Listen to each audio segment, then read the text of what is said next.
Y ahora podemos darle la bienvenida a nuestros últimos oradores de la noche, Pedro y Russell, quienes nos platicarán un poco sobre sus experiencias acerca del COVID-19 en tierra indígena y la lucha por los derechos mayas. Gracias a cada una y cada uno de ustedes, jóvenes. Es un enorme gusto estar compartiendo con ustedes este espacio y agradecidos por la invitación que nos hayan hecho para acompañarles en este espacio y platicar un poco sobre nuestra experiencia aquí en la península de Yucatán, en este país tan complejo, tan difícil como se ha señalado por el doctor que me antecedió. Y bueno, voy a entrar en algunos detalles sobre esta experiencia que nosotros estamos viviendo en la península de Yucatán. En el marco de esta coyuntura pandémica que tiene que ver con un año, este año 2020, ha sido particularmente difícil para nosotros. En el mundo, pues bueno, nos tocó tal vez por igual con el COVID. Todos los países del mundo tienen una situación complicada y tal vez para nosotros los indígenas, pues se complica un poco más por muchas otras razones. Una primera situación es que en esta zona donde nosotros vivimos, mucha gente todavía vive de cultivar su tierra, de sembrar maíz, de hacer esto que conocemos como milpa, en donde sembramos una cantidad de productos que nos sirve para alimentarnos.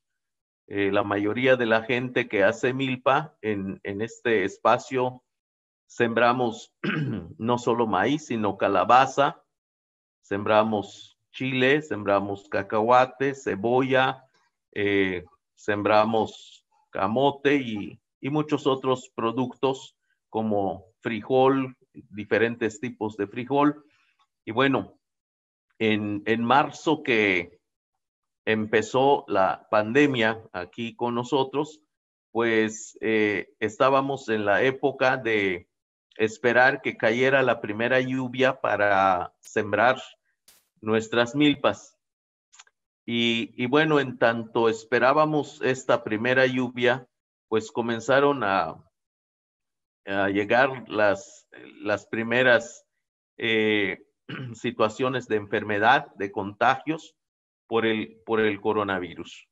Y bueno, la primera lluvia llegó cuando muchos mexicanos estaban ya infectados y estábamos ante la situación de crisis, de salir o no salir, de que bueno, difícilmente nos enfrentamos a esta realidad que los gobiernos tal vez no pensaron. Escuché que el doctor decía que muchos son ignorantes o de mala fe y creo que es verdad, porque una de las cosas que nos dijeron es que debemos quedarnos encerrados en casa. Y bueno, son varios problemas que tuvimos que enfrentar. En algunas ciudades un poco grandes, pues hay mucha gente que no tiene casa o que renta casa. Y bueno, cuando se ve en la imposibilidad de salir a trabajar, pues no tiene dinero para pagar la renta de la casa. Entonces tendría que pensar si sale a trabajar y se contagia o se queda en casa y luego lo tienen que desalojar por el dueño de la casa. Lo otro es que la gente de los pueblos que tienen que salir a trabajar, pues viven el día a día y no son empleados que tengan seguro social, no son empleados que tengan las garantías de la ley, no son, pues es gente que trabaja en el campo o los llamados subempleados. Entonces, quedarse en casa es una situación complicada. Pero bueno, quienes vivimos del campo, creo que pudimos movernos un poquito más. Tuvimos que salir a la milpa y sembrar con la primera lluvia que había caído. Pero después el problema es que pasaron 15 días, los primeros 15 días, 3 semanas que sembramos, vino una racha de lluvias muy fuertes y se inundaron todas las milpas, y esto es en toda la península de Yucatán. Y bueno, perdimos esa primera siembra por una inundación enorme, donde se perdieron pues no solamente las milpas, sino muchas casas, muchos animales, animales domésticos y animales salvajes también, animales silvestres, como la tortuga, por ejemplo, ante las inundaciones y todos los animales que difícilmente pudieron buscar un refugio también perdieron la vida. Entonces, cuando logramos que el agua se fuera, se secara, porque además fue una situación muy difícil, no como en años anteriores, cuando venían estos temporales de repente muy fuertes de lluvia, en 3 días, cuando mucho, ya el agua se había escurrido, se había secado. Pero en esta ocasión no pasó eso, sino el agua se mantuvo por mucho tiempo, casi 15 días, 3 semanas, y en algunos lugares hasta el día de hoy, desde abril que comenzaron las inundaciones, hasta el día de hoy hay muchos lugares todavía con bastante agua, lugares inundados. ¿Y a qué se debió esto? Resulta que las megaempresas de monocultivo de soya transgénica que se desarrolla por los empresarios, pues en ese afán de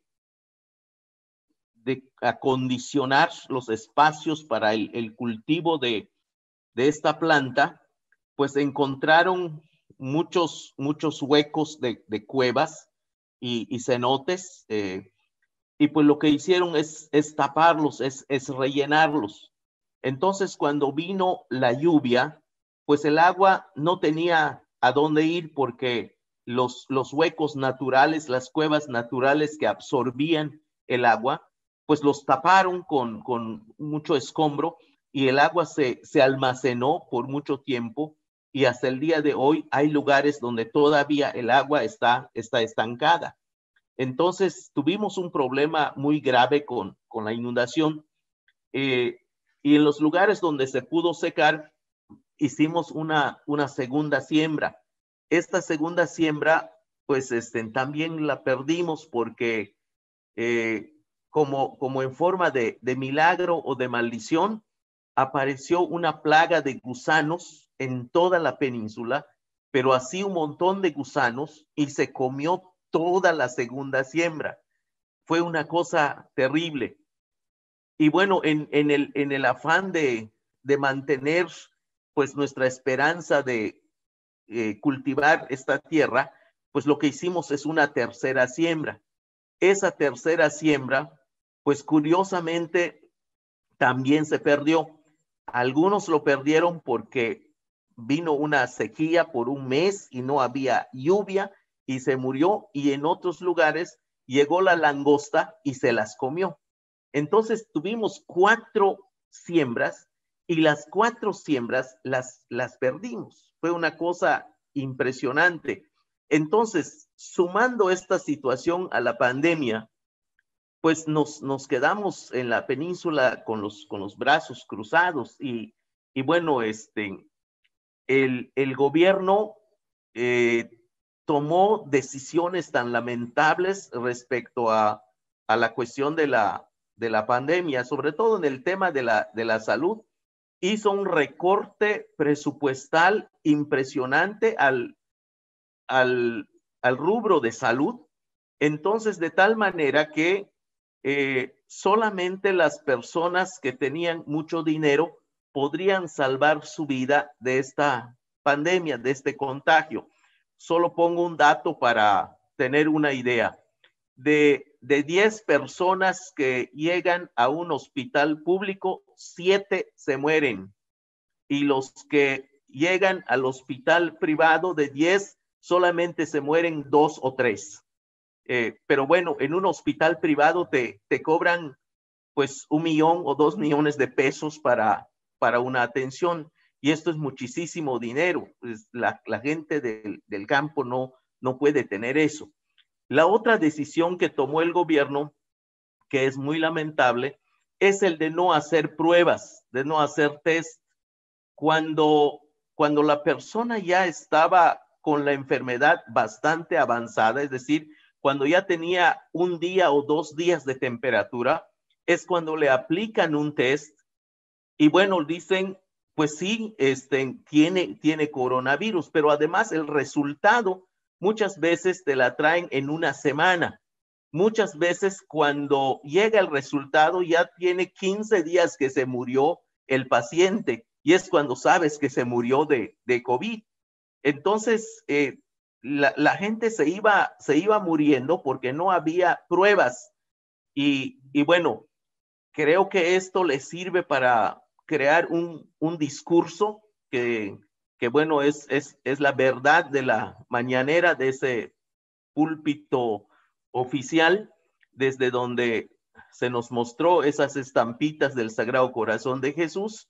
Y bueno, el problema es que le dijeron a la gente que no se vaya a los hospitales, que hasta que se vea muy mal, hasta que se vea ya muy enfermo, entonces avisara que podría tener un problema. ¿Qué es lo que pasa? Pasaban 2 cosas fundamentales. Uno es que la gente se moría en su casa y lo otro es que se moría en el camino. Entonces, la ambulancia venía y recogía a una persona que estaba a punto de morirse y después de 2, 3 kilómetros o 5 kilómetros, pues la persona se muere, no alcanza a llegar al hospital. Así se ha muerto una gran cantidad de gente. ¿Cómo taparon o cómo justificaron esta situación?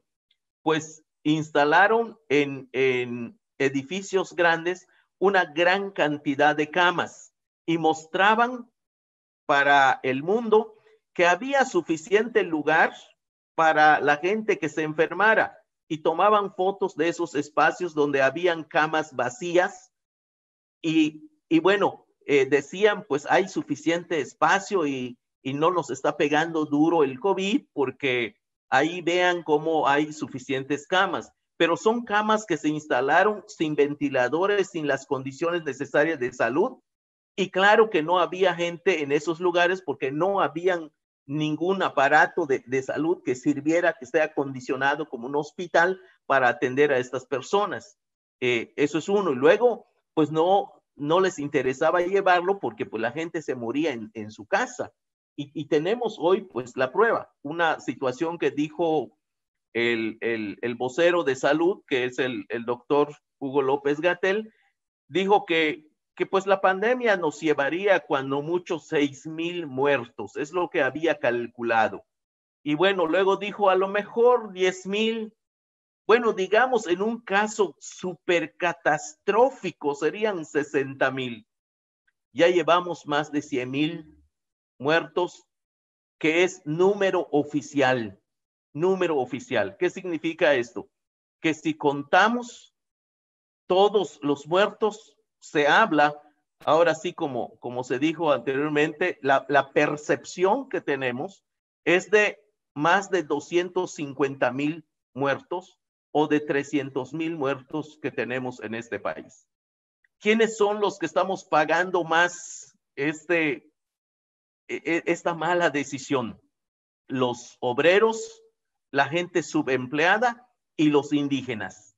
Nosotros los indígenas pues estamos peor que cualquier otro, porque en las comunidades no tenemos hospitales.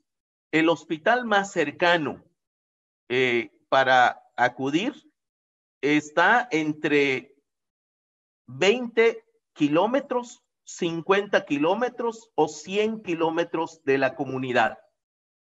Entonces, de la cabecera municipal, estamos de repente a 5 kilómetros o a 10 kilómetros, pero en la cabecera municipal no tenemos hospital, tenemos que ir a la ciudad capital, en este caso Mérida. Para llegar a Mérida, las comunidades estamos a 90 kilómetros o a 150 o a 200 kilómetros. La cabecera municipal cuenta con una ambulancia para 20,000 personas. Para una población de 20,000 personas hay una ambulancia. Y la ambulancia no tiene presupuesto para la gasolina. La persona que quiera usar la ambulancia tiene que sacar su dinero y poner su dinero y comprar gasolina y que se lo lleve por la ambulancia. Luego, el agua potable, muchas veces la gente tiene un atraso de no poderla pagar, y el municipio pone como condición pagar primero el recibo del agua potable para que te puedan prestar la ambulancia, pagar la gasolina y que te lleven a la ciudad de Mérida. Estamos en una situación terrible en México, en la península de Yucatán, con esto del COVID. Y bueno, quienes estamos entonces luchando por la defensa de nuestro territorio, pues nos dolió muchísimo más esto, porque en medio de esta pandemia, el presidente decide venir a inaugurar el inicio de la construcción del famoso Tren Maya. En medio de la pandemia viene a dar los banderazos de inicio de este trabajo, y todo el presupuesto que cortó a salud, que cortó a educación, que cortó a cultura, ese presupuesto lo mandó al proyecto Tren Maya. El proyecto Tren Maya ya subió 700% el costo de lo que originalmente se había presupuestado, 700%. Entonces, todo el dinero que se ha recortado, tanto a salud, a vivienda, a todos los servicios sociales, se están yendo al Tren Maya. Y aquí, sin estudios de impacto ambiental, porque no los hay, sin una consulta como marcan los acuerdos internacionales, principalmente el convenio 169 de la OIT, que nos dice que la consulta debe ser previa, debe ser libre, debe ser informada, debe ser culturalmente adecuada y debe ser de buena fe. Ninguna de estas características de la consulta se ha logrado pues hacer. El presidente llega y genera, en el contexto del populismo, genera un discurso donde dice, a ver, ¿cuántos están de acuerdo con el tren? Porque el tren les va a traer agua. Si no tienen agua, les va a traer agua. El tren les va a traer salud. El tren les va a traer educación. El tren les va a traer vivienda. ¿Cuántos están de acuerdo con el tren? Bueno, te preguntan una cosa así, pues cualquiera va a decir, pues está bien que venga, si me van a resolver estos problemas, pues bueno, que venga finalmente el tren. Y entonces levanten la mano y levantan la mano. Entonces, así de burdo, así de agresivo está esta situación. Y bueno, pues con las cosechas perdidas, con el COVID diezmándonos a mujeres, a hombres, a niños, a ancianos, con las inundaciones, con 4 huracanes que nos pasaron, no muy fuerte, pero finalmente nos golpearon 4 huracanes, y con estas medidas que ha tomado el presidente, con estos megaproyectos, que son 5 megaproyectos que nos tienen golpeado mucho. Uno es el tema de la soya transgénica, son miles de hectáreas que están donde tumbaron una gran cantidad de selva y hoy pues es monocultivo de soya, y uno de los dueños de esto es Alfonso Romo, el que acaba de renunciar, que era jefe de la presidencia de la República. Él es uno de los que tapaba los cenotes aquí cerca de mi pueblo. Luego tenemos las granjas porcícolas, donde crían en cada granja entre 50,000 a 200,000 cerdos, en donde la tubería y los desechos de los cerdos los tiran en el cenote, y así se contamina todo el agua que tiene el manto acuífero aquí en la península. Luego tenemos el llamado turismo de alto impacto, que son como las inmobiliarias que construyen grandes hoteles y grandes restaurantes, en donde se ha hecho un estudio del agua que tiran, igual en los cenotes o en las lagunas, y han encontrado hasta restos de cocaína de los grandes hoteles que están en la Riviera Maya y en Cancún. Lo mismo pasa entonces con este famoso tren mal llamado Maya, que ha venido como a cerrar una gran cantidad de proyectos o megaproyectos, entre ellos los llamados parques eólicos y fotovoltaicos, que bueno, aquí mucha gente no ha logrado tener tal vez la información porque ha comprado esta idea de que las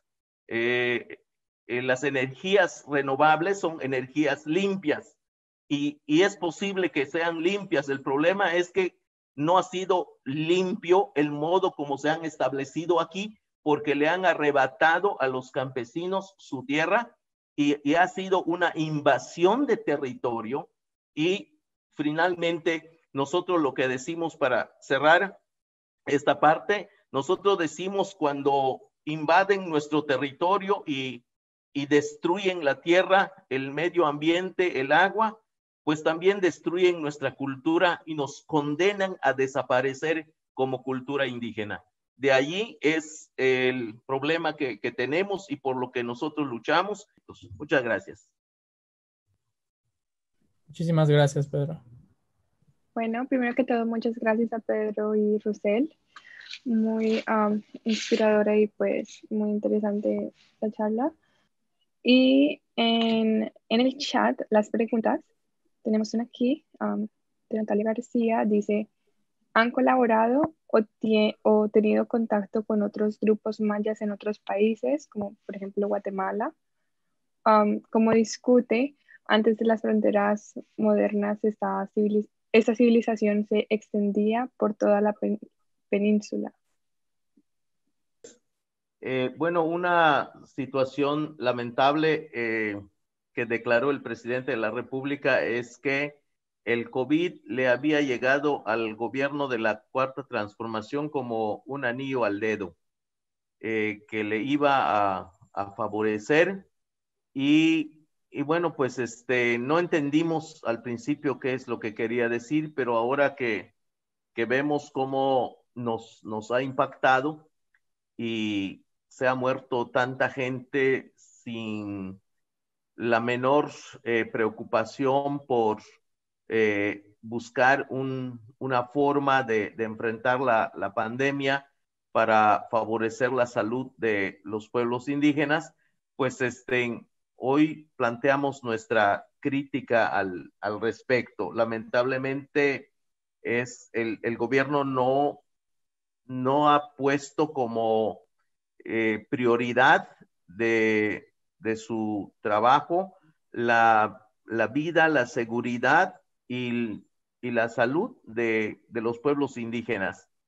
Vemos el discurso de cada mañana más en el sentido de hacer campaña política, más en el sentido de pelearse con los otros partidos, pero no preocupado por esta situación que tenemos a día de hoy.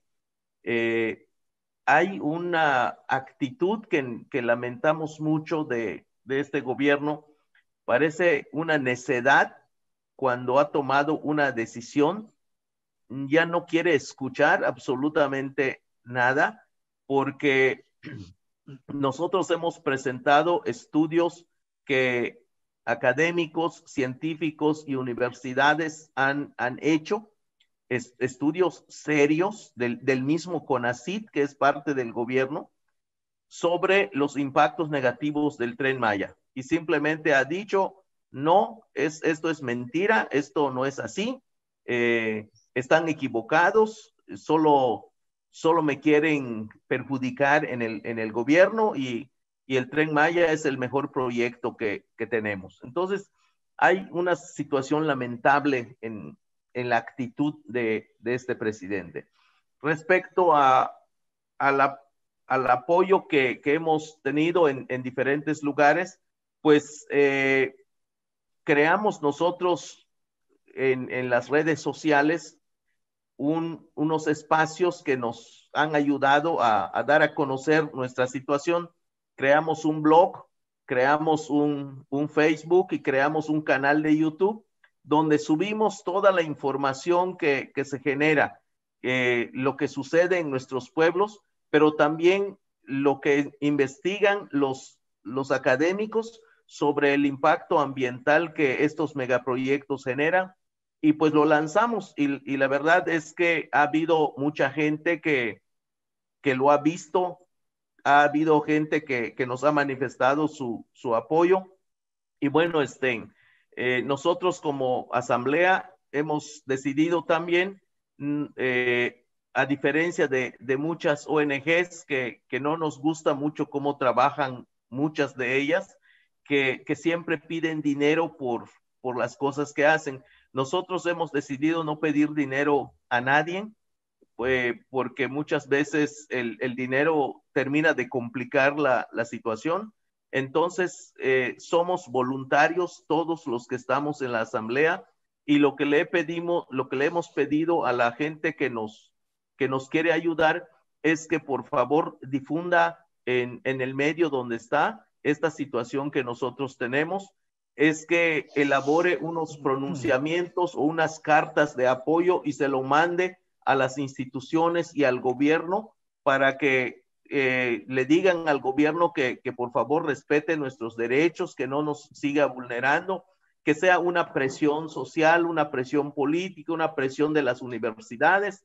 Y bueno, el año pasado tuve la fortuna de estar en la Universidad de San Francisco, allá en California, y nos dieron una carta para compartir aquí de apoyo, y la verdad es que eso nos ayudó mucho, nos gustó mucho, porque es una manera como finalmente esto puede llegar a mucha gente, porque la situación que padecemos aquí en México, hay la sensación o la percepción de que México tiene el mejor gobierno de toda su historia.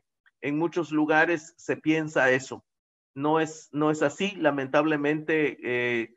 Hemos visto, por ejemplo, que las empresas de los sexenios pasados, que fueron empresas corruptas, siguen siendo hoy las mismas empresas que les han dado las licitaciones o adjudicaciones directas de los megaproyectos. Entonces, no hay ningún cambio. El gobierno, pues, con el populismo y con eso de que en una mañanera declaró muerto el neoliberalismo para este país, pues nosotros decimos, ojalá que por declaración se muera, pero vemos que en la práctica política no ha sido así. Y bueno, nosotros tenemos entre los planes y trabajos que hacemos, pues el de recuperar, entre otras cosas, nuestro conocimiento de la medicina maya, la medicina herbolaria, que la verdad es que nos ha ayudado mucho más eso, porque es importante. Y lamentablemente la colonización y la evangelización satanizó nuestra forma de salud, de curarnos con las hierbas y con muchas otras cosas que nosotros creemos. Y bueno, una vez que que esto permeó en muchos pueblos. Ahora los hospitales no existen o si existen no tienen medicinas, y si tiene alguna medicina no tiene médicos, pues nos quedamos en un estado de indefensión. Entonces estamos tratando de recuperar también ese conocimiento de ver cuáles son esas plantas que nos curan y que nos ayudan. Es una manera, y de reafirmar nuestra identidad. Y bueno, es una situación entonces que nos permite como pueblo maya informarnos, porque eso es una cuestión muy, muy importante, y compartir esta información, generar una reflexión en torno a ello.